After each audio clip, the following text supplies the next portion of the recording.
In 2016, a couple was walking up this dirt path on this wooded hillside when they came up to this huge barbed wire fence. And all over this fence were signs saying no trespassing and warning people that what was on the other side of this fence was very dangerous. But the couple ignored these signs and slipped through a break in the fence to the other side and just kept on walking. Minutes later, that couple would come face to face with a monster. But before we get into that story, if you're a fan of the strange, dark, and mysterious delivered in story format, then you've come to the right place because that's all we do, and we upload once a week. So if that's of interest to you, please offer to do the like button's dishes, but be sure to leave all of the cups and bowls right side up inside of their dishwasher. Also, please subscribe to our channel and turn on all notifications so you don't miss any of our weekly uploads. Okay, let's get into today's story.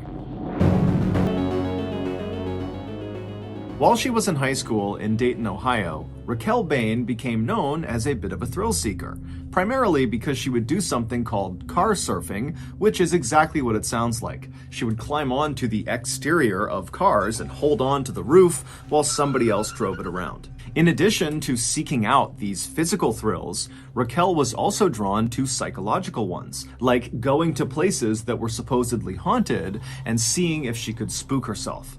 Following high school, Raquel kind of calmed down and became less of the wild teenager she was known for being, and instead she really focused on building a life and a career for herself. And so she would go to college and she would earn her degree in surgical technologies, and then by 2009 she was employed full-time as a surgical assistant in Dayton. Also around that time, she had her first child, a son, who she adored. But despite creating this life full of stereotypically adult, mature things like having a career and starting a family, deep down, Raquel was still very much the thrill-seeking wild teenager she was back in high school. But as an adult, she just never had time to go seek out those thrills. So with that in mind, fast forward to April of 2016. By this point, Raquel is 26 years old, and that month, a very rare weekend popped up where Raquel did not have to work and she didn't have any childcare responsibilities. And so wanting to take advantage of this free time, Raquel asked her boyfriend, 41-year-old David Nee, if he would join her on a road trip that weekend to Louisville, Kentucky, where Raquel wanted to check out the infamously scary Waverly Hills Sanatorium. Back in the 1900s, Waverly Hills was a place where tuberculosis patients were sent. Tuberculosis, or TB for short, is an infection of the lungs and it can be deadly. Today, there's a cure for it, but back in the early 1900s, there wasn't.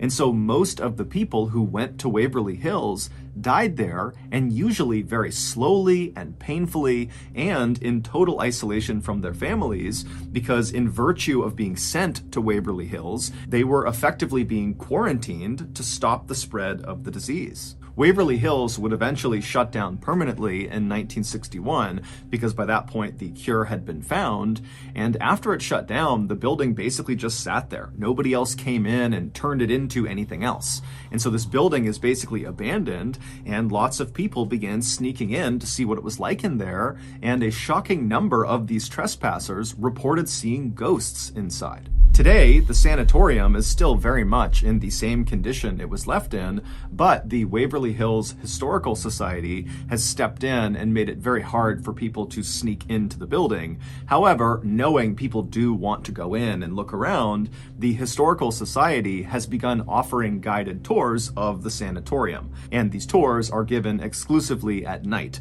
to increase the spooky effect. And so David, who had only been dating Raquel for a month when she asked him to come with her to the sanatorium, he was not really that keen on doing this. It did not really appeal to him to go walking around this totally terrifying place, but he could tell it was important to Raquel. She was really excited about it, and so he agreed to go. A few days later, on the late afternoon of April 23rd, the new couple left Raquel's place, they climbed into the car, and they began driving south. 3 hours later, they arrived in Louisville and they stopped to get dinner. And then after they were done eating, they looked at the time and realized it was only about 6:45 p.m. and the tour they had scheduled at the sanatorium was not until 10 p.m. So they had a few hours to kill. And before David could suggest anything, Raquel already had the perfect idea of how they should kill this time. She told David that earlier that day she had learned about a spot just outside of Louisville that might actually be more terrifying than the sanatorium they had come all this way to see. And so Raquel wanted to spend these few hours checking out this new spooky spot. This spooky spot was a rickety old, narrow, abandoned-looking bridge called the Pope Lick Trestle. It's located just east of downtown Louisville in this heavily wooded area. The bridge is about 800 feet long, and at its highest point, right in the middle of the bridge, it's about 90 to 100 feet off the ground. And this bridge connects the tops of two of the bigger rolling hills in the area. But the bridge's physical appearance has nothing to do with why it's considered so spooky. The reason the Pope Lick Trestle has become a central part of Kentucky folklore is because locals say there is a monster called the Pope Lick Monster that lives underneath the bridge. It's half goat, half man, and when anyone is near this bridge at night, this monster is supposed to come out from underneath this bridge, and then what happens next is very ambiguous. It kind of depends on who you're talking to, but generally speaking, once the Pope Lick Monster has emerged and it sees you, you're dead. Now, how you die ranges from the monster leaping out and attacking you with an axe to the monster using some sort of mind control to lure you up onto the bridge where you leap off. David, after hearing this suggestion, was again not really that keen to go do this really terrifying sounding thing, but seeing the excitement in his girlfriend's face, he agreed to go. And so the two left the restaurant, they climbed back in the car, and they drove for about 15 or 20 minutes to the Pope Lick Trestle Bridge. The bridge actually passed over a relatively main road, and so the couple parked just off the side of this main road, and then once they were outside, they began looking for a pathway up this hillside to get up to the bridge. And very quickly, they found a well-worn dirt path that snaked up the side of this wooded hillside that looked very much like it would bring them up to the bridge. So with Raquel in front and David behind her, they began walking up this dirt path. And as they're walking, they start to see signs that clearly say, "No trespassing."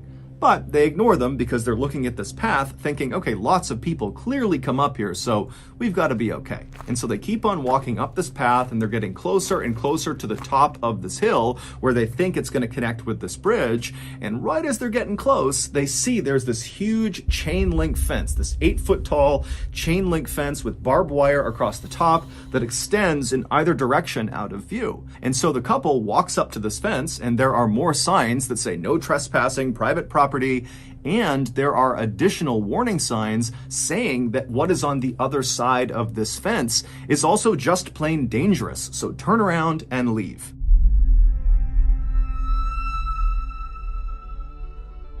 Every fall, when the leaves start to turn colors and the weather starts to get cool, people flock in droves to their nearest coffee shop to order a pumpkin spice latte. And every year when I see this phenomenon occur, I think to myself, how hasn't anyone started a seasonal eel teeth and milk sandwich restaurant? It's such an obvious compliment to the pumpkin spice latte. Well, this year I decided enough was enough. I was going to fill this massive hole in the marketplace and become the eel teeth and milk sandwich king. However, I pretty much immediately ran into a very big issue. The 5 mini poodles that I hired to help me grow and run this restaurant franchise instantly began to struggle with some basic tasks that I had outlined in the job description, like being able to hold things with your thumbs and speaking a human language. And so just a couple of days ago, as I'm sitting in my office trying for the 100th time to teach these mini poodles how to speak English and how to use their thumbs, my pet frog, Seagull Lung, came flying in and slapped me right in the coccyx and said, "Papa, tu avoir." Papa, tu dois avoir ZipRecruiter. Papa, tu devoir ZipRecruiter, which of course in French means, Dad, we need to use ZipRecruiter. And boy was old Lungy right. ZipRecruiter, which is the #1 rated hiring site according to G2 satisfaction ratings as of January 1st, 2022, uses its powerful technology to find and match the right candidates with your job. And then you can easily go through all of these recommended candidates and invite only your top choices to apply for your job. meaning you won't have to hire as many unqualified mini poodles. And right now, you can try ZipRecruiter for free at my exclusive web address, ZipRecruiter.com/MrBallen. Again, that's ZipRecruiter.com/MrBallen, or you can click the link in the description below. ZipRecruiter, the smartest way to hire.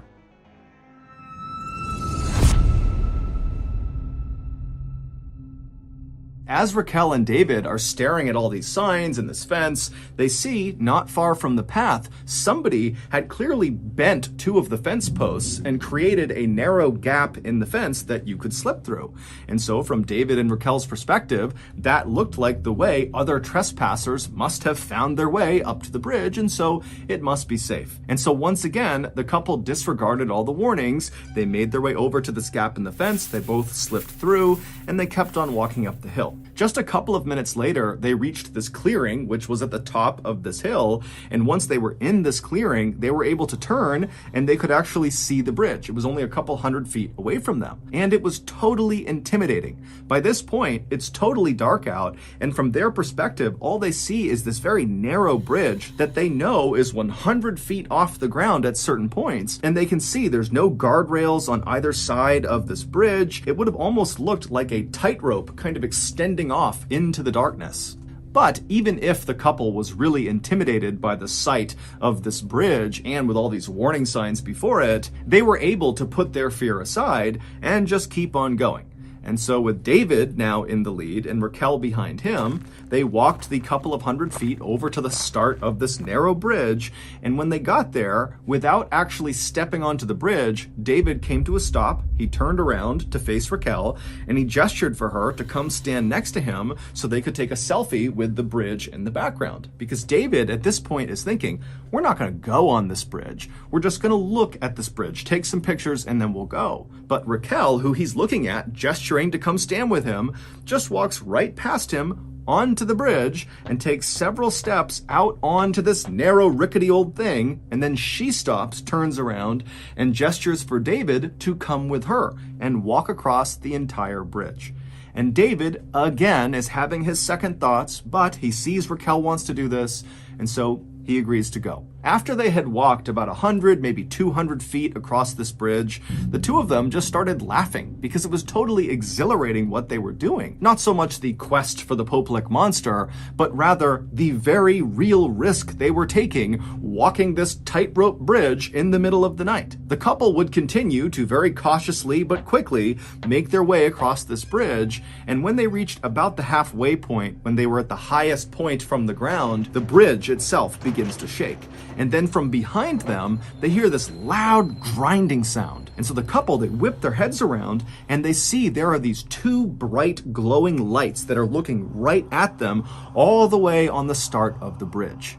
And they realize it's a train. When Raquel and David walked up that dirt path and snuck through the fence and reached the top of the hill and could actually see the Popelik Trestle Bridge, they would have also seen the train tracks in the hillside that clearly extended onto the Popelik Trestle and went across the bridge. This was a train bridge. They would have seen that. But it's assumed that the couple, who didn't live in the area and so didn't know much about the Popelik Trestle, it's assumed they thought, well, this is a train bridge, but it's got to be abandoned. It certainly looks abandoned, and it does. It looks totally old. It does not look active, even though it is. Or the couple thought, well, this is just an old train bridge. It might be active, but surely no train is going to come through anytime soon. We can get across the bridge before a train arrives. But, of course, they were wrong. When the couple turned around and saw these two headlights bearing down on them, they quickly realized they would not be able to outrun this train. The train's clearly trying to stop. It has seen them. It's hitting its brakes. It's sounding its horn, but it's just clearly moving too quickly. So they cannot run to the other side to safety. And because this bridge was meant for a single train to pass through, there was no other track they could just jump onto to avoid being hit. And there were no walkways on either side of this railway. And so literally all they had was the track that this train was going to cross over, and they were on it. And so with no other choices, David yells to Raquel that they have to climb down and hang off the side of this bridge. Now, there were these wooden slats that ran underneath the rails. They ran perpendicular to the rails, and these wooden slats kind of extended off the edge of the bridge on either side just a couple of inches. And so in theory, if you were holding onto the outside of one of these wooden slats and kind of dangling off the edge of the bridge, a train could cross those tracks and not run over your hands or fingers. You would just have to hold on that whole time as the train is rumbling through. And so David, he flops down onto his stomach and he's trying to lower himself as fast as he can as this train is getting closer and closer, and he's yelling for Raquel to do the same thing, but she's not really moving very quickly. And finally, David, he gets in position. He's hanging off the edge of this bridge on these wooden slats, and he sees Raquel. She's not quite there, and then the train comes flying through. It strikes Raquel and sends her flying off the bridge to the ground below. David would somehow manage to hold on the whole time as this train went past him, and then once the train had passed him, he pulled himself back up onto the tracks. He ran the rest of the way across the bridge. He went down that hillside, and when he found Raquel, it was immediately apparent that she was deceased. In the end, the railroad was not issued any citations or sued for negligence. It was determined they did their due diligence by setting up that 8-foot-tall barbed wire fence with all those signs telling people to stay back and warning people about the hazards of going past this fence. And so it was actually David who got in trouble for this tragedy. He was cited and charged with a felony of unlawfully disrupting and or delaying a train, causing financial damages. He would plead to a lesser charge of trespassing and would be fined $2,300. Shockingly, this tragedy is just one of many that have occurred on the Poplick Trestle Bridge. Since the bridge's construction in the 1800s, there have been dozens of people who have died on this bridge. And several of these deaths, many of them fairly recent, the last 20 or so years, have occurred under the same conditions as Raquel's. People went looking for the Poplick monster and then were struck by a train. So that's going to do it. If you got something out of today's episode and you haven't done this already, please offer to do the like button's dishes, but be sure to leave the cups and bowls right side up in their dishwasher. Also, please subscribe to our channel and turn on all notifications so you don't miss any of our weekly uploads. We now have a podcast called the Mr.Ballen Podcast that puts out brand new exclusive stories on Monday mornings, and on Thursday mornings, we put out remastered audio of our best YouTube videos. That podcast is available on all platforms right now, but in just a couple of days, on November 1st, 2022, it will only be available on Amazon Music. We now have a registered 501c3 charitable organization called the Mr.Ballen Foundation that makes it as easy as possible for you to join me, my family, and my team in supporting those whose lives have been most impacted by violent and heinous crimes. Monthly donors to the Mr.Ballen Foundation Honor Them Society will receive free gifts and exclusive invites to special live events. But the real reward is helping to create a new ending to the story